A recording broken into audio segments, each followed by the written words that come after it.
नमस्कार, स्वागत है आपका उत्तराखंड के बुलेटिन में। मैं हूं आपके साथ विशाल। खबरों का रुख करेंगे, उससे पहले नजर डालते हैं इस वक्त की सुर्खियों पर। मुख्यमंत्री तीरथ सिंह रावत ने प्रदेश के विकास कार्यों के लिए 71 करोड़ रुपए की स्वीकृत एनवीपी के भुगतान और भूमि अधिग्रहण के लिए 25 करोड़ रुपए की धनराशि मंजूर। उत्तराखंड मुख्यमंत्री का रुद्रपुर दौरा। मुख्यमंत्री बनने के बाद पहली बार रुद्रपुर दौरा। कोविड सेंटरों का निरीक्षण करने के बाद आला अधिकारियों के साथ की बैठक। उत्तराखंड में कोरोना की तीसरी लहर को मात देने में सरकार पूरी तरह तैयार। एंटीजन किट के फर्जीवाड़े के मामले में कालाबाजारी करने वालों के खिलाफ होगी कार्रवाई।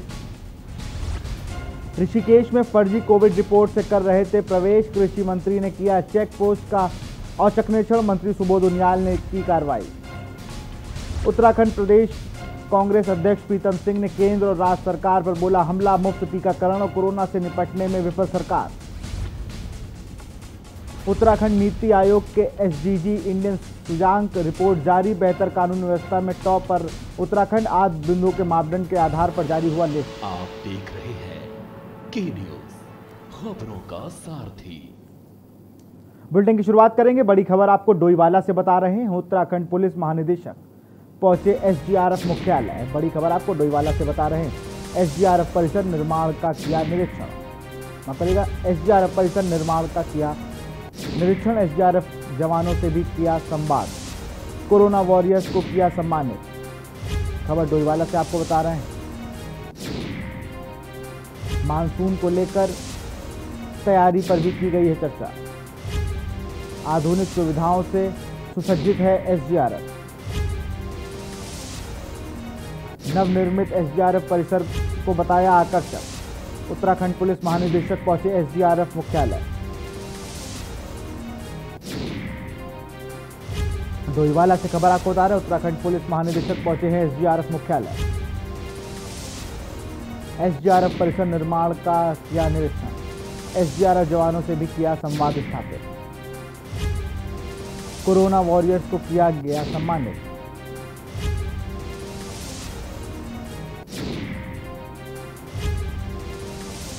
मानसून को लेकर तैयारी पर भी की चर्चा। आधुनिक सुविधाओं से सुसज्जित है एसडीआरएफ।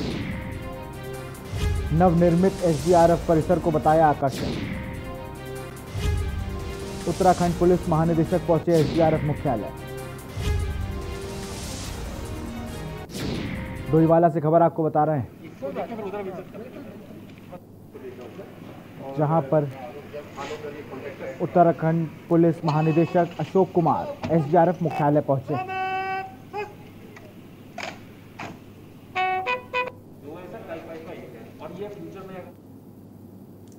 एक और खबर देहरादून से आपको बता रहे हैं। कांग्रेस मुख्यालय में की गई प्रेस वार्ता। खबर आपको देहरादून से बता रहे हैं। कांग्रेस मुख्यालय में की गई है प्रेस वार्ता।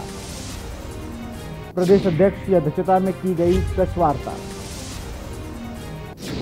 महानगर अध्यक्ष, मीडिया प्रभारी सहित कई कार्यकर्ता मौजूद रहे। प्रीतम सिंह ने राज्यपाल से मुलाकात कर ज्ञापन सौंपा। प्रीतम सिंह ने केंद्र और राज्य सरकार पर साधा निशाना। वैक्सीनेशन प्रक्रिया पर सरकार को बताया फेल। कांग्रेसी ने आज पूरे देश में राष्ट्रपति को ज्ञापन सौंपा। रोजाना 1 करोड़ वैक्सीन लगाए जाने की मांग की। देहरादून से खबर आपको बता रहे हैं। कांग्रेस मुख्यालय में की गई प्रेस वार्ता। प्रदेश अध्यक्ष की अध्यक्षता में की गई प्रेस वार्ता। महानगर अध्यक्ष, मीडिया प्रभारी सहित कई कार्यकर्ता रहे मौजूद।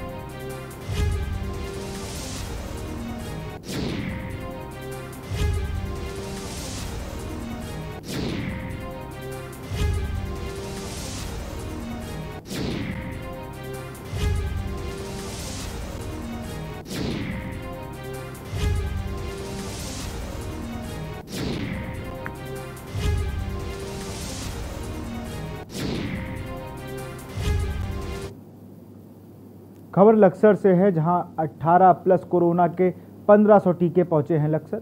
बीआरसी पर रोज 200 टीके की लगेगी डोज। कल से शुरू होगा बीआरसी कार्यालय में टीकाकरण अभियान। वैक्सीनेशन के लिए पहले रजिस्ट्रेशन जरूरी होगा। बिना रजिस्ट्रेशन के ये नहीं होगा टीकाकरण। खानपुर बी पहुंचे हैं 300 टीके की डोज। लक्सर पहुंचे 18+ कोरोना के 1500 टीके। बीआरसी पर रोज 200 टीके लगाने की डोज लगाई जाएगी।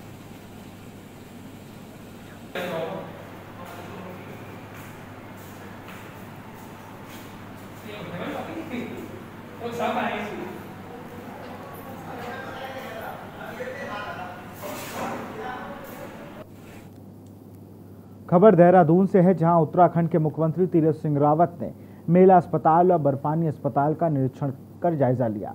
वहां पर कोविड के मरीजों से उनका हालचाल जाना।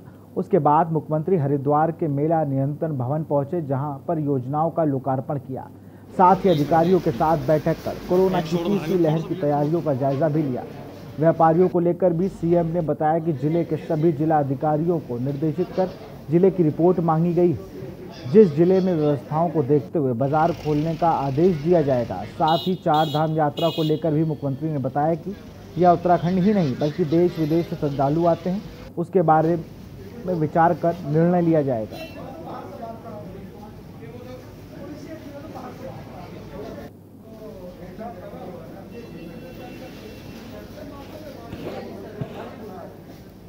क्या लगा कि doctor, sister, ward boy, ANM सभी मेहनत कर रहे हैं, बड़ा परिश्रम कर रहे हैं।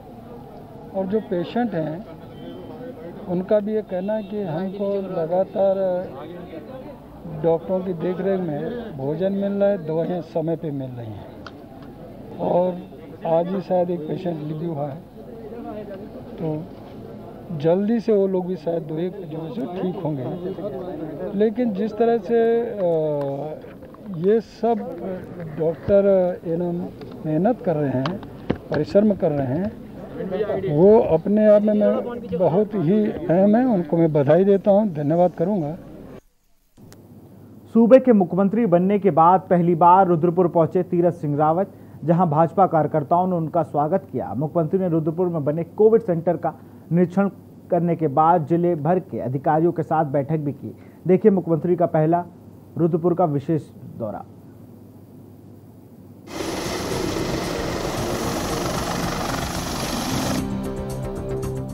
मुख्यमंत्री तीरथ सिंह रावत हेलीकॉप्टर से पुलिस लाइन पहुंचे। मुख्यमंत्री सबसे पहले रुद्रपुर के ईएसआईसी अस्पताल पहुंचे, जहां उन्होंने कोविड सेंटर का निरीक्षण किया।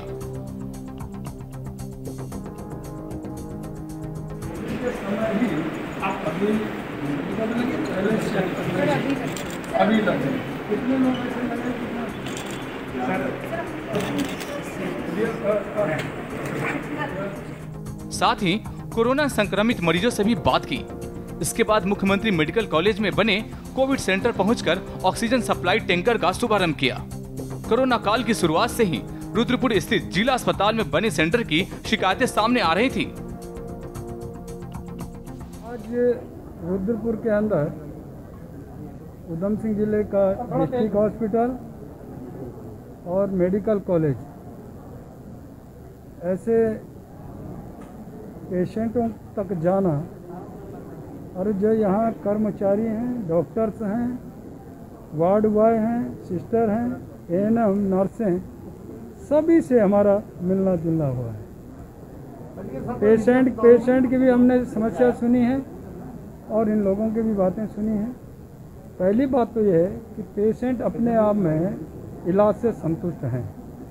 जब मैंने उनको पूछा कि डॉक्टर लगातार आते हैं, सिस्टर आती हैं, उन्होंने कहा दिन में 2-3 बार आते हैं। भोजन नियमित मिलता है, उनका कहना था कि 3 बार भोजन नाश्ता सब मिलता है, काढ़ा भी मिलता है। 24 आवर्स पीपी किट में 4 घंटे 5 घंटे रहना अपने आप में बड़ा अहम है। हम भी स्वयं पीपी किट पहन करके गए हैं, हमारे साथ में सांसद विधायक मंत्री। और मुझे लगता है कि जब आधा घंटे में हम लोगों को पसीने से तर हो गए तो उनकी क्या हालत होती होगी। रुद्रपुर पहुंचे मुख्यमंत्री तीरथ सिंह रावत ने कहा कि उत्तराखंड सरकार ब्लैक फंगस से निपटने के लिए भी तैयार है। सरकार के पास पर्याप्त मात्रा में ब्लैक फंगस के इंजेक्शन उपलब्ध है। बैठक में सीएम ने निर्देश दिए कि कोरोना की तीसरी लहर के लिए भी प्रशासन को तैयार रहना पड़ेगा। देखिए, कहीं भी प्राइवेट हॉस्पिटल यदि कहीं भी गड़बड़ी करते हैं और ब्लैकमेलिंग कोई भी करता है तो उसको बख्शा नहीं जाएगा। हमने पहले भी बख्शा नहीं है। कई तरह जब इस प्रकार की शिकायतें आई तत्काल उस पर हमने पूरी तरह कार्रवाई की और कई जगह हमने सस्पेंड भी किए हैं। तैयारी है, ब्लैक फंगस की पूरी तैयारी है। 15,000 इंजेक्शन अभी 3 दिन पहले हमारे पास आए हैं, कोई कमी नहीं है। और यही नहीं तो थर्ड वेव के लिए भी हम तैयार हैं। हमने थर्ड वेव की पूरी तैयारी कर ली है। पहले ऑक्सीजन डिस्ट्रिक्ट हॉस्पिटलों तक भी नहीं होते थे प्लांट, आज हमने CSC तक प्लांट लगा ली है। पूरी तैयारी हमारे थर्ड वेव के लिए भी। सीएम के कार्यक्रम का कांग्रेस के कार्यकर्ताओं द्वारा विरोध जताया गया। इस दौरान कांग्रेसी कार्यकर्ताओं ने हाथों में काले झंडे लेकर कार्यक्रम स्थल तक जाने की कोशिश की, लेकिन पुलिस ने कांग्रेसी नेताओं को पहले ही गिरफ्तार कर लिया। इस दौरान दर्जनों कार्यकर्ताओं को हिरासत में लिया गया। अब देखना है कि मुख्यमंत्री का रुद्रपुर पहला दौरा कितना सियासी रंग लाता है। स्पेशल डेस्क के न्यूज इंडिया। यहां रुकते एक छोटे से ब्रेक के लिए, जल्द हाजिर हो गए।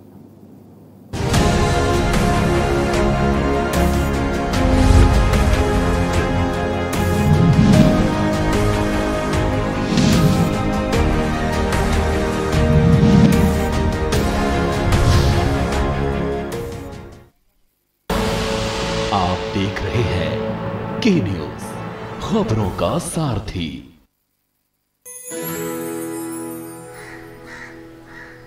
अब हारने के लिए तैयार हो जा चुटकी। ये देख क्वीन मेरी। भाभी देखो ना भैया। अरे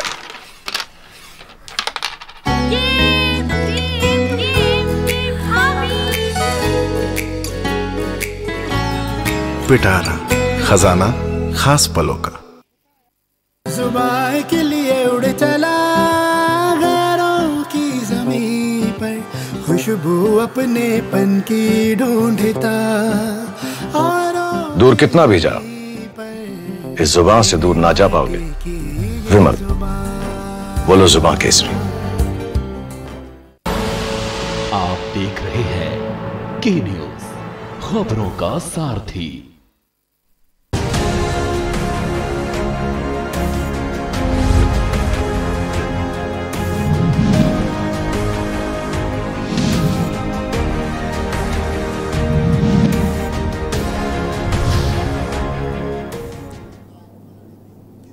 ब्रेक के बाद आपका स्वागत है। उत्तराखंड में वैक्सीन खत्म होने से लोगों को खासा परेशानियां हो रही हैं, जिसको लेकर विपक्ष भी सरकार पर लगातार आरोप लगा रहा है। वहीं राजधानी दून के मैक्स हॉस्पिटल में के द्वारा लोगों को वैक्सीन लगाई जा रही है, परंतु अब सरकार के नए आदेशों के आसार वैक्सीन लगाने का अतिरिक्त 250 रुपये का चार्ज लगाकर गरीबों पर भार डाल दिया है।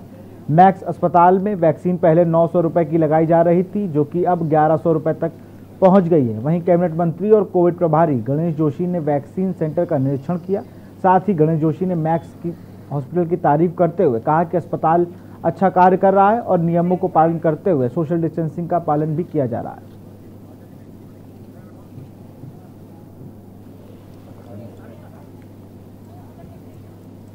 संदीप कौर राय जी का और हमारे वरिष्ठ नेता बलदेव सोनी जी का, सम्रांत का और दून के सभी मेंबर्स का आभार व्यक्त करता हूँ कि आपने यहाँ पर इतनी सुविधाएं यहाँ पर दी टीकाकरण के लिए।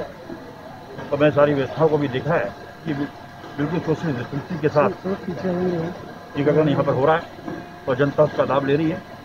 और मुझे जो जानकारी मिली कि 1 हफ्ते से कार्यक्रम चल रहा है और लगभग 15,000 से अधिक लोगों ने यहाँ पर एवरेज 2,500 टीके यहाँ पर लग रहे हैं। खबर उत्तरकाशी से है, जहां पुलिस कप्तान मणिकांत मिश्रा एक्शन मोड में देर में आए हैं और धरासू पुलिस द्वारा अवैध अंग्रेजी शराब की बड़ी खेप के साथ एक अभियुक्त गिरफ्तार किया गया। तो वहीं कोतवाली उत्तरकाशी पुलिस द्वारा प्राता में अवैध डोडा पोस्ट की बड़ी मात्रा के साथ 2 अभियुक्तों को गिरफ्तार किया गया है, जिस संबंध में मणिकांत मिश्रा पुलिस अधीक्षक उत्तरकाशी द्वारा पुलिस कार्यालय उत्तरकाशी में प्रेस कॉन्फ्रेंस आयोजित की गई।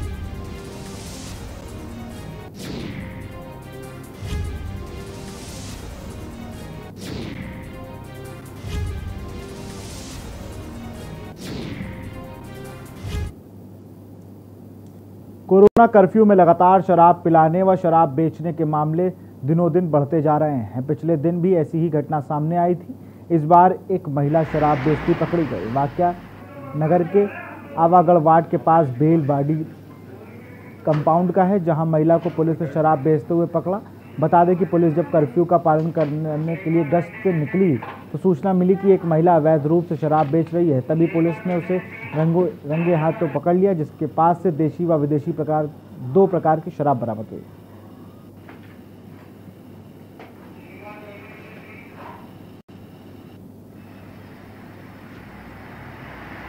यहाँ थाने में तैनात महिला सब इंस्पेक्टर पूजा मेहरा और सपना चौधरी अपने गश्त में मामूर थे और लॉकडाउन का पालन करवा रहे थे। तभी मुखबिर द्वारा सूचना दी गई कि ये एक महिला नैनी स्कूल के पास में शराब बेच रही है तथा शराब पिला रही है। इस सूचना पर ये लोग गए, इन लोगों ने उस महिला को मई शराब के साथ रंगे हाथों पकड़ के लिया। मानसून सत्र को देखते हुए नगर पालिका अध्यक्ष एक्शन मोड में दिखाई दे रहे हैं। बीते दिनों हुई बरसात के बाद जलभराव की स्थिति सितारगंज के कई वार्डों में उत्पन्न हो गई थी, जिसको लेकर लगातार पालिका कर्मी वार्डों में पानी निकासी के प्रयास में लगे रहे और कुछ जगहों पर जेसीबी मशीन द्वारा भी पानी के लिए रास्ता साफ बनाया गया है, जिसके बाद कॉलोनी में फंसे पानी की निकासी हो गई थी। नगर में पीडब्ल्यूडी विभाग द्वारा बनाए जा रहे नालों की तली झाड़ सफाई न होने पर नगर पालिका अध्यक्ष हरीश दुबे ने पीडब्ल्यूडी के अपर अभियंता आलोक कुमार ओली और सतपाल सिंह के साथ नालों के पानी निकासी को लेकर बैठक की। इस दौरान नगर पालिका अधिशासी अधिकारी सरिता राणा भी मौजूद रहे।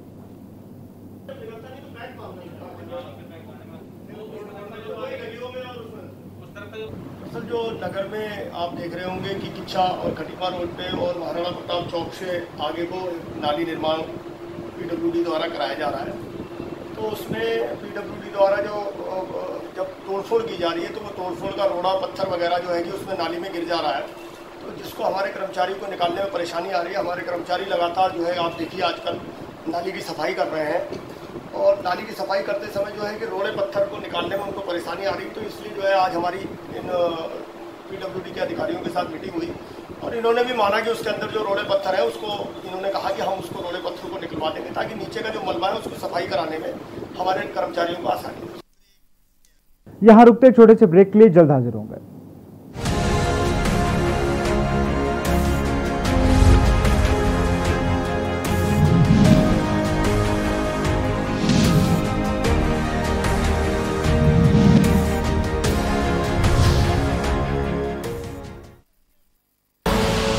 आप देख रहे हैं के न्यूज, खबरों का सारथी।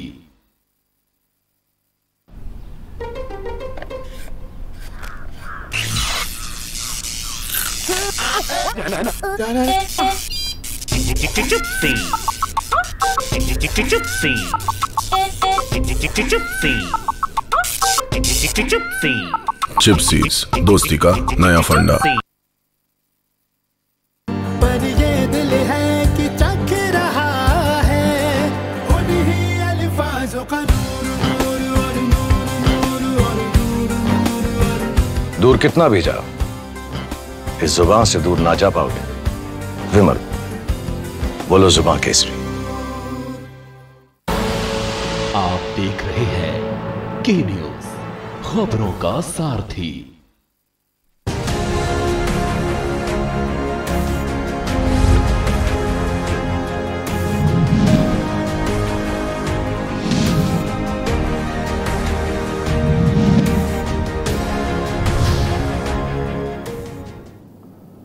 ब्रेक के बाद आपका स्वागत है। हल्द्वानी में बिक रही ऑनलाइन शराब को लेकर सामाजिक कार्यकर्ता बीसी पंत ने अवैध शराब की बिक्री के विरोध में अपर पुलिस अधीक्षक से वार्ता की और मांग करते हुए कहा कि हल्द्वानी शहर में लॉकडाउन में जो बिक रही शराब है उसके ऊपर प्रतिबंध लगाया जाए। वहीं बीसी पंत ने यह भी कहा कि अगर जल्द ही अवैध रूप से बिक रही शराब को नहीं रोका गया तो इस पर डीजीपी से भी वार्ता करेंगे और वहां लोगों और जो लोग उनके विरुद्ध भी कार्रवाई करने को लेकर सामाजिक कार्यकर्ता ने अपर पुलिस अधीक्षक को ज्ञापन दिया है।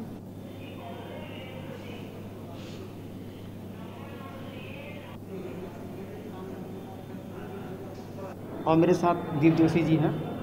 ये अवैध शराब जो चोरी छिपी बिक रही है और पुलिस प्रशासन इसमें सख्ती नहीं ला रहे हैं और जगह जगह ऑनलाइन से भी शराबें बिक रही हैं, जैसे मैंने एक ऑडियो लोगों को दिखाया है। तो मैं चाहता हूं कि सर उसमें सख्ती लाई जाए प्रशासन द्वारा और अगर सख्ती नहीं लाई जाएगी तो फिर इसके लिए हम उच्च अधिकारी से बात करेंगे, ऊपर तक जाएंगे, बात करेंगे। और हमें सामाजिक कार्यकर्ता के माध्यम से मैं अपनी पूरे हल्द्वानी में जो मेरी टीम है तो सभी जगह मैंने आदेश कर दिए हैं अपनी टीम को कि अगर ऐसे कोई अवैध शराब बेचता है तो उसके हम प्रशासन को साथ लेके चलेंगे। अगर कोई अधिकारी इसमें लिप्त पाया जाता है तो उसके लिए सख्ती होगी। नैनीताल में शहरी विकास मंत्रालय की योजना के तहत कोरोना कर्फ्यू की मार झेल रहे छोटे व्यापारी, जिसमें नाव चालक, रिक्शा चालक, फल रेहड़ी समेत अन्य छोटे व्यापार से जुड़े आर्थिक संकट से जूझ रहे लोगों को राहत देने के लिए एसडीएम नैनीताल, उप जिलाधिकारी और पालिका ईओ ने संगठनों के प्रतिनिधियों के साथ मिलकर लगभग 200 लोगों को राहत सामग्री बांटी। उप जिलाधिकारी प्रतीक जैन ने बताया कि शहरी विकास मंत्रालय द्वारा कर्फ्यू से प्रभावित छोटे उद्योगों से जुड़े लोगों को राहत के रूप में आर्थिक मदद दी है ताकि ऐसे लोगों की आजीविका चलती रहे। अपर जिलाधिकारी उप जिलाधिकारी ने बताया कि छोटे व्यवसायियों को राहत पहुंचाने के लिए नगर पालिका परिषद में एक फॉर्म भरकर देना होगा। उसके बाद शहरी विकास मंत्रालय द्वारा उन्हें आर्थिक मदद दी जाएगी।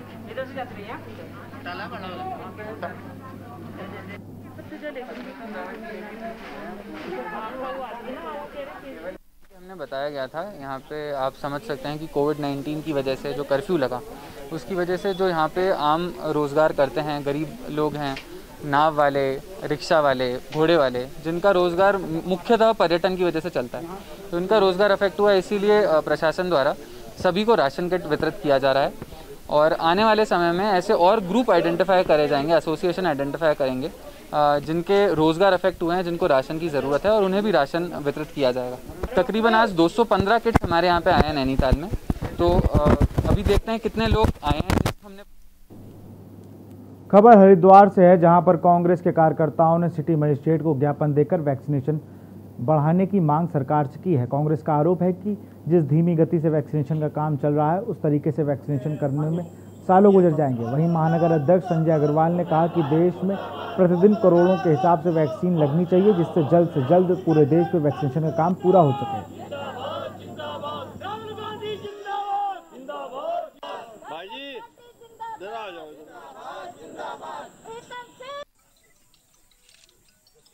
वैक्सीनेशन का पूरे उत्तराखंड के अंदर, पूरे भारत के अंदर जो कार्यक्रम चल रहा है, बात हुई थी 1 करोड़ वैक्सीनेशन प्रतिदिन करेंगे हम, परंतु 1,76,000 वैक्सीन सिर्फ लग रही हैं, जिससे सालों लग जाएंगे। उसको लेके हमने मांग पत्र दिया है और उसमें 3 रेट 600 रुपये, 900 रुपये और 1200 रुपये और फ्री। ये दवाइयों का मतलब इस तरह से बाजारी भाव करना, जैसे मंडी के भाव चल रहे हों, इसको बिल्कुल फ्री लगना चाहिए, निःशुल्क लगना चाहिए। इसको लेके आज हमने ज्ञापन दिया है। तो यदि 1 करोड़ वैक्सीनेशन प्रतिदिन भारत के अंदर नहीं हुई तो इसको वर्षों लग जाएंगे। और एक मखौल बना के इन्होंने वैक्सीनेशन रख दिया। यदि 100 वैक्सीन बन रही हैं तो 86 विदेश क्यों जा रही हैं, इसका भी खुलासा होना चाहिए। हल्द्वानी में अवैध रूप से बिक रही शराब को लेकर आबकारी विभाग में बड़ी चेतावनी देते हुए कहा है कि आबकारी विभाग के द्वारा अवैध रूप से बिक रही शराब के विरोध में लगातार कार्रवाई की जा रही है। जिस प्रकार सूचनाएं मिल रही हैं कि हल्द्वानी शहर में लगातार अवैध रूप से शराब का कारोबार चल रहा है और शराब बेची जा रही है, हमारे द्वारा लगातार अवैध शराब बेचने वालों को पकड़ा जा रहा है और अगर जवाब दुकानदारों को और उनकी दुकानों को भी सील किया जा रहा है, उसके बाद भी दुकान में शराब निकलने की कोई शिकायत पकड़ी जा रही है तो रजिस्टर में कोई फेरबदल किया जा रहा है, तो आबकारी विभाग के द्वारा बड़ी कार्रवाई की जाएगी। पिछले 1-1.5 हफ्ते में हमने 2-3 गाड़ियां पकड़ी हैं, 2 गाड़ियां पकड़ी हैं बेसिकली 4 व्हीलर्स और अवैध परिवहन करते हुए। तो हमारी टीम जगह जगह पर लगी हुई है और जो भी अवैध शराब की कार्रवाई के ऊपर जो भी हमें सूचना मिल रही है उस पर तुरंत कार्रवाई हो रही है और जो भी अवैध बिक रही है उसके लिए हम भी सजग हैं। अगर कोई हमें इन्फॉर्मेशन दे कि यहाँ पे बिक रही है, हम तुरंत वहाँ पे जाने के लिए तैयार रहते हैं हमेशा। सर, दुकानें सील हो रखी है, मदिरा की सारी दुकान इंग्लिश और देसी हो, लेकिन फिर भी अवैध रूप से शराब बिक रही है। आपको लगता नहीं कि आबकारी विभाग की बड़ी लापरवाही है? क्योंकि स्टॉक रजिस्टर में किस प्रकार से मेंटेन कहाँ शो कराएंगे उस शराब को? उनका जो भी आबकारी दुकान जब भी खुलती है उसका पहले दिन से स्टॉक टेकिंग की जाती है।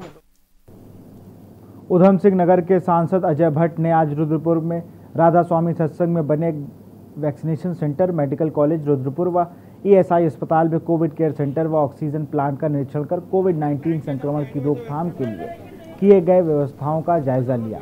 उन्होंने कहा कि केंद्र व राज्य सरकार लगातार आम लोगों के हित में काम कर रही है, इसके बावजूद भी कुछ लोग सरकारों को बदनाम करने का काम कर रहे हैं और षड्यंत्र रच रहे हैं। वह लोग उनमें गलत भ्रम फैला रहे हैं। उन्होंने कहा कि इस समय सबको एक साथ मिलकर कार्य करने की ज़रूरत है और कहा कि जो कोरोना की तीसरी लहर की संभावना जताई जा रही है उसके लिए पर्याप्त मात्रा में oxygen bed, ICU bed, ventilator, दवाइयां आदि उपलब्ध हैं। उन्होंने आम जनता से अपील करते हुए कहा है कि इस कोरोना महामारी में सभी सहयोग करें और वह सब मिलकर इस महामारी को समाप्त करेंगे। देखिए, इतनी मेहनत से हमारी सरकारें काम कर रही हैं, केंद्र सरकार और राज्य सरकार, उसके बावजूद कुछ लोग सरकारों को बदनाम करने का षड्यंत्र रच रहे हैं, पैनिकी फैला रहे हैं। कभी वैक्सीनेशन के बारे में, कभी कोविड सेंटर के बारे में, कभी ऑक्सीजन के बारे में। मैंने आज सबके बीच में कार्यकर्ताओं के साथ, जिम्मेदार अपने जितने जनप्रतिनिधि हैं उनके साथ, सबको दिखाया कि कैसे हमारे ऑक्सीजन के टैंक बन रहे हैं, ऑक्सीजन के प्लांट लग रहे हैं। पास ऑक्सीजन पूरी है, वेंटिलेटर पूरे हैं और अपने पास अन्य प्रकार के ऑक्सीजन से युक्त बेड पूरे हैं। फिलहाल खबरों में इतना ही। देखते रहिए के न्यूज़ इंडिया। नमस्कार।